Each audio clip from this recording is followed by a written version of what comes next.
Hello, Fireman Pete here. I'd like to bring to you folks some segments of fire history. Now, just to briefly introduce myself, Fireman Pete. I'm a retired fireman from a fairly large fire department and retired quite a while ago, but I have some fire experience, obviously. But I'll make this disclaimer right off the bat. Under no circumstances am I an expert in anything. Now, I'm sure if you want an expert, you can go to Google or you can go to the internet and find whatever expert you want and clarify whatever I say or you think I say and get that information there. I can only be as informative as I can from my understanding of fire history and obviously of firefighting. So let me just start. Okay, fire, all right? What is fire? I think we all kind of have an idea of what fire is, but when did fire start?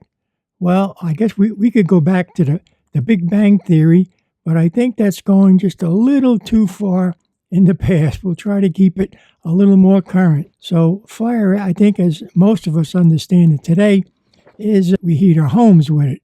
We cook our meals with it. And then fire obviously has its positive attributes, which is what I just said, and there's many, many more, obviously. But then it also has its negative effects. And the negative effects are destruction. Destruction's homes, property, and unfortunately, sometimes us. Now, we also know the sun is basically really on fire, and it's really, really hot. And we know the sun works because it heats the planet that we live on. And if you remember when we were younger, you go out on the beach and lay there in the sun for 45 minutes or an hour, and then you had to sleep sitting in a chair because you got a sunburn on your back so bad you couldn't lay on it. So we know how far can even reach, and there's different aspects of that, which I will get into later. But we also know that fire can start from nature. An example would be lightning striking a tree, or maybe a volcano that explodes. But it seems that the primary cause of fire on our planet now comes down to three things. People, people, people. Okay, the primary source of destructive fire that we have in our lifetimes today has something to do with people. So we're going to address that later on. But let's get back to the beginning, so to speak, on our planet. Our early humanoid ancestors who developed through time different techniques to survive, to live, to grow, to populate, and here we are today. There's quite a few of us running around. Anyway, the early humanoids, they would have lived in caves, or they could have lived as they advanced in tents, or eventually log homes. So now going to say where the pilgrims came to our country, and they didn't live in caves or tents. There's lots of trees around. They lived in homes wherever countries they came from, and they would make a log home to live in some form or another. And now, of course, they had to heat their homes and light them. So they would use candles when it got dark out to light a small area of their home. Going back to like the Romans had, they didn't have a candle, but they had a little container that they would burn oil in and have a little oil lamp. But anyway, back here in the good old USA, they would build a log home. So now we supposedly know that wood burns, okay? So they built their house of wood logs. And now they had to have a chimney. So they would get stones and build a stone fireplace to hold the fire in. And then they would have a chimney to vent out the heat, the gases, and everything from the fire. Now, the chimneys were made of what? Wood. Aha. But our ancestors were not stupid. They knew that if you started a fire in a stone fireplace and the fire went up the chimney and the chimney was made of wood, guess what would happen? The wood would eventually catch fire, and that would be the end of that chimney or the whole house. So what they would do is they would take clay or mud, and they would coat a thick coat on the inside of the chimney all the way up through the roof and out through the top. And they let it dry, obviously. And then they would start a small fire to dry it out thoroughly. And then they would use it to cook and heat their homes. So the problem with that is after a while, small pieces of the clay or mud, if they covered it with that, would eventually chip and fall off. And now, guess what? the wood is exposed. And so now, eventually, you have a chimney fire. Now, on top of that, the roofs of these early homes were covered with thatch. Thatch we would mostly recognize as something like hay. When they harvest hay and they make hay bales, well, before they bundle it up or roll it up, they would bundle these up in small handfuls, tied them to the roof, and that kept the water from coming in. But now the roof is hay, guess what? So now if they didn't burn really, really dry aged wood, the moisture in the wood would expand, and when it did that, sparks would fly out, and of course the heat brought them right up to the chimney and out, and where did they fall onto? The thatched roof, which would catch fire.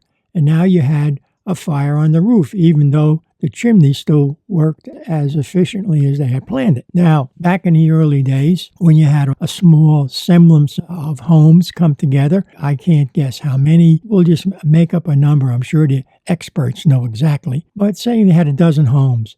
Well, at night, to protect their homes, they either had someone guard the homes at night, patrol, or they had what we would consider a fire watch.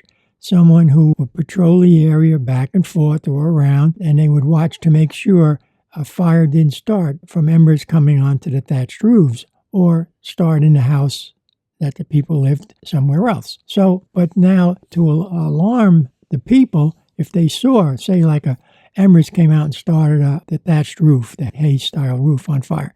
So they had a rattle, and they would rattle. This rattle would make a really, really loud noise. And I have one around here someplace. I should have brought it with me. But it'll wake you up. I mean, and he would yell, fire, fire.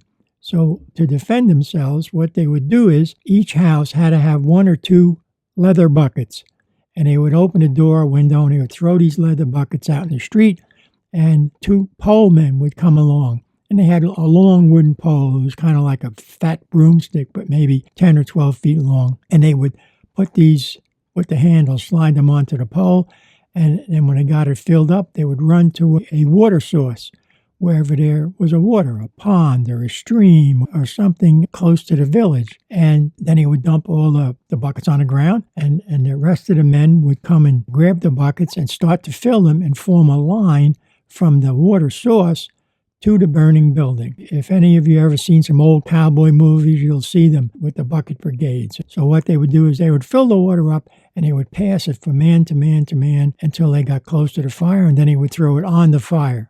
Hopefully, if it wasn't too big, they'd be able to put it out. And then to return the empty buckets, there were usually the women and the children in a similar line going in the other direction. And they would pass it to the next woman or child, and they would pass it on down the line to where the water source was, and a fireman would grab the empty one, fill it, give it to the next fireman, and he would take the full buckets and keep passing it down the line to the guy standing in front of the fire. It was a crude, but not always terribly effective, but they did the best they could, and sometimes it was successful. Now, before this whole thing got underway, people would, if they could, go into the house, neighbors or the people that lived there, and pull out whatever they could to save it. The big thing to save was the bed, and they had a bed key that you could use to take it apart, but they would just pull these, whatever they could rescue out of the house and away from the fire. And the firemen would, of course, be filling the buckets and throwing it on the water and then returning them. Now, as time went on, of course, communities got bigger, and the volunteers, of course, changed their strategies because technology, and we're always learning. If somebody says, my son taught me something not too long ago, he's a scientist. He said that every human being on planet Earth is ignorant. Now you're going to say, what? I'm not ignorant. I know this. I'm an expert here. No, I'm sorry to beg to differ with you. No, I'm not sorry, because we are. Nobody on planet Earth, no human being, and eventually maybe not even the AIs, are going to know everything. Okay, we are ignorant of something, some subject, something how to do or what to know or understand. We just all are. And that's okay. Okay, that's why we have training, we have technology, we have experts, we have people to teach us what we need to know that we are ignorant of. Anyhow, okay, so now there was an expression that we used even when I was a fireman quite a few years ago. The expression was a hook and ladder. That was what we basically called a truck company.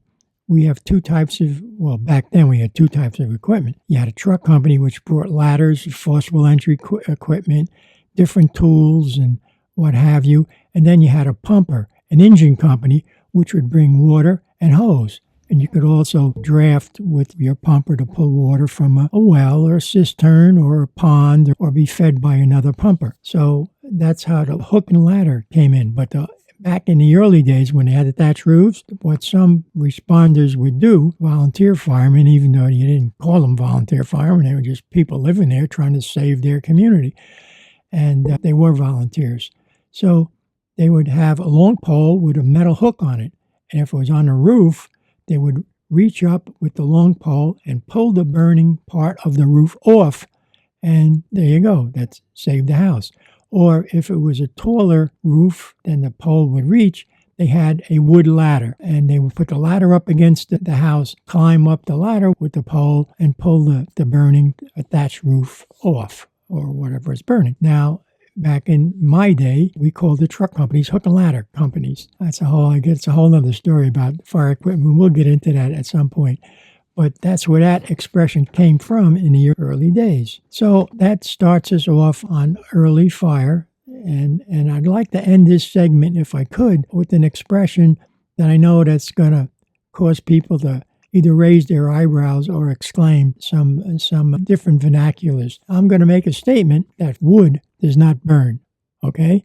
Now somebody's out there going, well, hey, what is he nuts? What is he crazy? We know wood burns. We see houses. We see forests.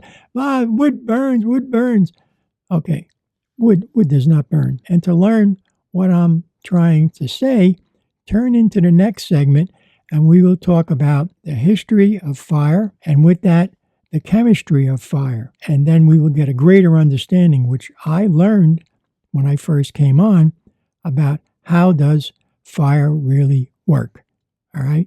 Well, thanks a lot, folks, for listening to me and for visiting. I hope you come back again for the next session to learn why wood does not burn and get a greater understanding, and we'll move on with fire from then on. Okay. Thanks again, folks, for listening. You guys have a good one. Stay well. Take care.